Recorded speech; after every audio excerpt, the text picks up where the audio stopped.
যাক, আমরা সারাদিন আজকে প্রথম ঘাসগুলো হাঁটতে শুরু করলাম।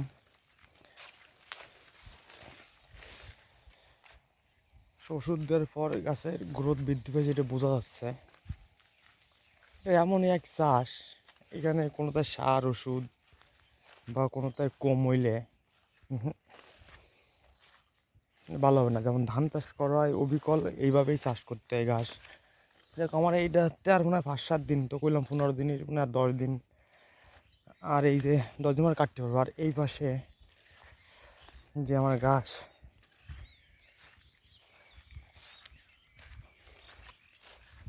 অনেক ভালো ঘাস হয়েছে। ওষুধ দেওয়ার পর পরিবর্তন হয়েছে। যাই হোক, আর হয়তো কয়েকদিন পর আমরা কাটতে পারবো। কাটা শুরু করলেই সব কটায় ঘাস হয়ে গেলে আর সমস্যা হবে না রে। যাই হোক, এবার তো আমরা আরও বিভিন্ন রকম কাজ আছে আমাকে তখন থাই,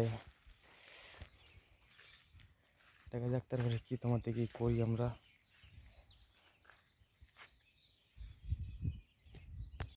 যাই হোক, আমরা হলো ঘাসগুলাতে আসার পরে চলে আসলাম গরুর খামারে। আমাদের নতুন গরুর খামার। এখানে এদের দুপুরের খাবার দিচ্ছে, আর ওই দুইটার যে মানে গাভীর যে সমস্যা ছিল ওষুধ খাওয়ানোর পর একটু কমিছে। আর হয়তো আমাকে বাড়ি অনুষ্ঠান হচ্ছে বিদায় আমাদের কাজকর্মের চাপ অনেক বেশি একজনের একদিকে। আর এইটা হলো কুরবানির জন্য রেডি করেছি, মোটামুটি এইভাবে চলতেছে আমাদের। ঘাসগুলাতে গরুর খামারের কাজ সাইডে চলে আসি গেটের দিক। এই যে রুয়ার পরে আমাদের এই জমিতে ধানের চারা রোপণ করার পরে যে পয়লা মানে লাগার আগে যে প্রথম কচি পাতাগুলো থাকে, সেই পাতাগুলো এই যে মরে গেছে বা ঝরে গেছে, তার মানে আমার ধান বোঝা যাচ্ছে যে কমপ্লিটভাবে লাগিয়ে গেছে। এখন এর বয়স হয়ে গেছে আজকে 11 দিন। হয়তো একটু সমস্যার কারণে আছে একটু, এই জন্য কালকে আমাকে সার দেওয়া হচ্ছে না। কালকেও তাও দিতে পারি অবশ্যই, না হলে একদিন পরে আমরা সার দেবো। এ হলো আমার এইখানে জমির পরিবেশ আর কি। আর যেহেতু এটাই ধান লাগাইছি, যেগুলো করে ধান লাগানো হয়েছে এইগুলো পরিষ্কার করতে বা পরিচর্যা করতে আমরা দেরি হয়। তার মধ্যে নিচের যেটা এই যে আমার যে টমেটো গাছ খাওয়ার জন্য লাগাইলাম, কিছু কিছু গাছ আমরা রাইখে দিছি যাতে নিজেরা হয়তো খাওয়া যেতে পারে। আর সবগুলো মাইরে দেওয়া হয়েছে। আর পর্যাপ্ত ঘাস বেরোচ্ছে এখন, যেহেতু জল দেওয়া হয়, এই যে ঘাস বেরোচ্ছে, সগুনে ঘাস।